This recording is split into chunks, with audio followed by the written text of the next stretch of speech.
Pemerintah Indonesia diminta untuk bertindak tegas menyusul banyaknya sorotan para turis asing di Bali yang berulah. Mulai dari melanggar aturan izin tinggal, pelanggaran lalu lintas, dan berbagai pelanggaran lainnya. Bagaimana seharusnya dilakukan pemerintah menyikapi masalah ini?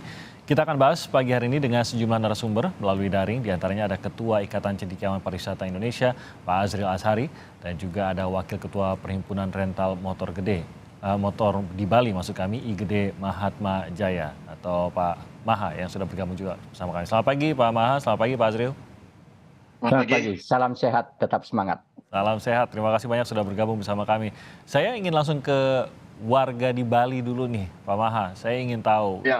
Keresahan dari warga juga. Apakah sebenarnya keresahan ini sudah berlangsung lama atau memang masuk akal bahwa baru akhir-akhir inilah ulah-ulah dari beberapa wisatawan asing ini mulai mengemuka ataupun mulai memuncak lah, mulai semakin banyak yang berulah gitu dibandingkan dengan dulu atau bagaimana sebenarnya Pak Maha? Kalau kejadian bule ini sebenarnya sudah dari sebelum pandemi ya, sudah banyak sebenarnya. Hmm, Cuman setelah ada negara Rusia dan Ukraina yang perang itu lebih banyak lagi sekarang. Jadi dua negara itu agak apa ya, agak banyak sekali datang dan membuat resah kita karena semua lini bisnis diambil sama dia tanpa izin yang izin legal ya resminya kayak lah gitu. gitu ya. Hmm, Dan juga banyak dari kedua negara ini tidak mematuhi aturan-aturan berlalu lintas juga, Oke. dan lainnya berlalu lintas terutama karena mereka bahkan plat motor pun mobil Lamborghini semacam itu pun diganti sama dia. Dan Itu sangat meresahkan karena itu sudah makin banyak dan hampir semua saya lihat. oke, nah ini kalau Pak Maha ini kan dalam perhimpunan rental motor di Bali. Ini secara data pun tercatat ya, memang warga negara khususnya dari Rusia dan Ukraina ini yang mulai banyak masuk, mereka yang mulai meningkat jumlahnya begitu secara terdata juga memang begitu ya? Ya, itu setelah terjadinya perang ya, semua mereka datang mengungsi atau mencari tempat pelarian mungkin, tapi karena mereka melihat banyaknya ada warga negaranya mereka di sini, mungkin mereka merasa itu jadi lahan bisnis ya kan. Hmm, Jadi mereka membuat praktek-praktek bisnis yang lumayan banyak seperti bukan cuma rental motor ya, rental motor kita sering temui, hmm.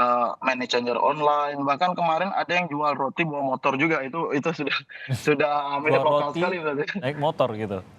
Iya, dia menjajakan seperti burger, hotdog gitu, naik motor di jalan gitu seperti orang lokal.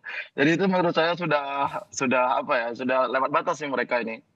Sudah pasti tidak ada izin juga mereka dalam melakukan Sudah itu. pasti tidak ada izin. Kalau mereka pun punya izin berbisnis seperti PMA, membuat kitas, saya rasa bisnisnya tidak masuk ya. Kalau karena lumayan juga buat PMA untuk bisnis jual burger naik motor gitu. Betul.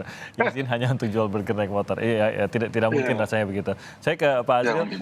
Pak Azril, mungkin Anda punya pandangan yang lebih luas mengenai hal ini. Bagaimana kita harus Ya, melihatnya begitu? Kita tentu Bali selalu terbuka untuk siapapun yang datang untuk berwisata gitu. Bahkan untuk berbisnis pun sebenarnya. betul. Nah, melihat gejala yang terjadi akhir-akhir ini tadi menurut Pak Maha juga mengatakan bahwa memang terdata kok benar kebanyakan ini turis dari Rusia dan Ukraina gitu dan ternyata ulahnya ini lebih-lebih dibandingkan turis-turis sebelum pandemi dan sebelum perang Rusia gitu. Ya, Bagaimana ya. kita harus melihat ini mengingat kok jadi banyak pelanggaran sekarang dan apakah tepat saat ini untuk menindak hal tersebut secara tegas? Ya, terima kasih Mas Timothy sama Mas Maha. Eh, Selamat pagi dan salam sehat ya, tetap semangat kita, itu yang penting bagi kita. Yang saya melihat bukan dampaknya, saya lebih melihat ke belakang ya. Ini apa sih kenapa harus terjadi demikian? Ada 3 hal barangkali yang akan saya coba diskusikan Hmm, pada pagi hari ini. Pertama adalah bahwa paradigma pariwisata dunia dan juga Indonesia itu telah bergeser, Pak.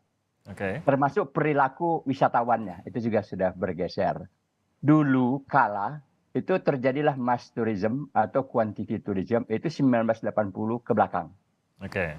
80 sampai dengan 2000 itu alternatif tourism, 2000 sampai 2020 itu alternatif, kemudian quality tourism 2020. Adanya pandemik itu menjadi customized tourism. Di mana dia wisatawan itu perilakunya juga ingin personalized, ya, ingin secara person lebih, kemudian localized, dia ingin melihat bahwa itu secara spesifik otentik daerah tersebut, kemudian dia harus pada small size. Nah, sekarang saya masuk pada yang kedua hal. Yang pertama, yang kedua, yaitu hal ini terjadi karena kita harus melihat bahwa from volume itu harus berganti kepada to values. Artinya kita jangan semata mengejar pada jumlah wisatawan saja. Ini kebijakan pemerintah. Kita harus lihat kepada values, nilai, length of stay. Itu harus kita kejar. Biar dia nggak banyak, tetapi dia lebih lama di kita. Kemudian spend of money-nya. Nah, bukan dia kerja di kita, tapi spend money dia. Nah, inilah yang barangkali yang tadi from volume to values. Yang kedua adalah terjadinya kebijakan kita yaitu bebas atau kemudahan visa. Adanya bebas visa, kemudian visa on arrival, VOA, kemudian visa on flight juga ada. Nah, ini tidak resiprokal. Muncul yang terakhir adalah visa yang 5 tahun sama 10 tahun ya. Nah, itu harusnya adalah wisatawan tersebut membawa uang ke Indonesia untuk investasi sehingga menjadi investor, bukan dia mencari kerja. Nah, itu yang apalagi jualan roti gitu Pak Azril. Apalagi jualan roti ya. Nah, kemudian yang ketiga adalah kelemahan kita. Nah, ini saya langsung aja kepada kelemahan kebijakan kita adalah kurangnya kita memahami adanya mitigasi. Setiap destinasi atau setiap kegiatan itu wajib stakeholders itu membuat suatu namanya harus mampu ya melakukan identifikasi dan mitigasi keadaan darurat dan bencana. Jadi bukan hanya bencana juga dan darurat. Nah, ini sudah darurat nih, udah lampu kuning, sebentar lagi merah yang terjadi di areanya. Dan satu lagi harus punya rencana keadaan darurat tadi. Nah, kita apa sudah punya atau tidak? Janganlah kita itu lebih kepada kuratif, baru kita ke preventif. Lebih bagus kita preventif, baru kita kuratif. Nah, disinilah dampaknya. Jadi kalau kita lihat tadi masalah sosial muncul. Kemudian banyak waktu di Canggu ya kalau nggak salah itu yang hingar-bingar sampai pagi hari. Dari masalah sosial muncullah masalah ilegal bisnis usaha. Tadi usaha-usaha yang rental ya. Bahkan juga sewa villa itu juga sudah terjadi. Ya, ini jadi masalah. Bahkan pencurian juga sudah ada. Nah, ini masuk kepada tindak pidana dan kriminalitasnya muncul. Ini kan pengalaman kita sudah ada sejak dulu. Ini yang kita sebut dengan backpacker. Jumlah tadi kaitannya dengan backpacker tadi, yaitu orang yang medium ke bawah tadi, yang dia dengan uang secukupnya saja, seadanya dia datang ke Indonesia untuk berleisure dan bahkan kalau perlu ya cari uang di Indonesia. Nah, kebijakan ini barangkali ya Mas Timothy kita harus pemerintah mengevaluasi lagi yang saya sebut tadi masalah kemudahan visa ini. Kita tuh tidak lagi kepada mass tourism, tetapi quality tourism. Jadi lebih kepada length of stay, spend money, dan satu lagi adalah berapa banyak kontribusi sektor pariwisata terhadap PDB. Bukan jumlahnya, tetapi berapa persen. Kita masih sekitar 5%, Pak. Di bawah masih. Seharusnya nah, bagaimana sektor kita mau sektor yang unggulan nantinya? Terima kasih. Oke, makasih Pak Azril. Nah, saya kembali lagi ke Pak Maha. Anda sendiri apakah menemui secara langsung, kan ini kan sebagai wakil ketua Perhimpunan Rental Motor di Bali, berinteraksi langsung juga dengan para wisatawan asing ini. Mungkin Pak Maha Anda memiliki usaha-usaha lain juga yang dijalankan di Bali. Apakah ada pengalaman tidak mengenakan juga kah dengan warga negara asing ini? Lumayan banyak ya. Salah satunya banyak salah satunya ini di rental motor ya di distrik saya ini. Ada salah satu tim kita kemarin kita menemukan orang Rusia punya motor hampir 300 motor dikelola sendiri tanpa izin. Itu sudah kembali semua motornya karena mereka karena ada razia kemarin banyak sekali karena atensi dari Kapolda Bali. Itu mereka kembalikan motor, dia parkir di Canggu, di sewa lahan, itu tim kita sedang urus untuk lapor imigrasi. Dan itu terbuka saja ya, maksudnya itu dia tidak ngumpet-ngumpet, tidak sembunyi-sembunyi juga pada saat menjalankan usaha itu? Sebenarnya dia ngumpet-ngumpet dengan apa ya? Dia membayar orang lokal gitu loh. Saya nggak tahu istilahnya ya. Dia menggunakan orang lokal, dia beri uang aja untuk atas nama. Nanti yang Oh, menjalankan oke. di belakangnya itu, halo? Oke, jadi maksudnya dia menggunakan nama orang lokal, pembelian motor STNK semua juga atas nama orang lokal gitu ya? Iya, iya, iya. Dia Oh, menggunakan nama orang lokal. Nanti yang menjalankan bisnisnya dia. Cuman dia tidak ada persentase orang lokal ini akan dapat uang. Dia cuma dapat sekali dapat di depan aja gitu. Jadi tidak menguntungkan secara terus-menerus untuk lokalnya. Cuma dapat sekali gitu. oke. Itu Terus sudah dilaporkan.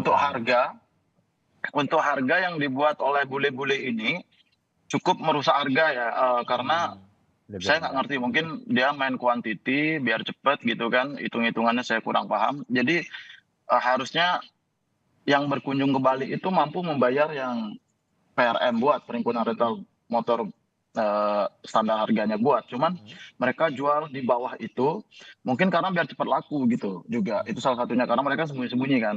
Dan mereka tidak punya toko offline, dia punyanya online. Jadi Rusia dan Ukraina biasanya menggunakan Telegram untuk berbisnis. Oke, jadi kalau dicari agak susah karena orangnya nggak ada tokonya lah gitu istilahnya gitu ya. Semuanya Nggak ada tokonya. secara Sekalinya online. kita nemuin, mereka menggunakan orang lokal. Jadi kan hampir tidak menyalahi aturan jadi ya kan. Jadi terlihatnya seperti usaha orang Bali gitu ya di situ. Oke. Iya, betul. Oke, bagaimana ini kan tadi sudah dilaporkan, bagaimana tanggapan dari aparat dan bagaimana yang seharusnya juga menjadi tanggapan aparat ini mengingat kita ingin menyelesaikan masalah ini, jangan sampai keresahan ini sampai merugikan Indonesia dan juga merugikan khususnya warga Bali. Kita akan bahas usai jeda.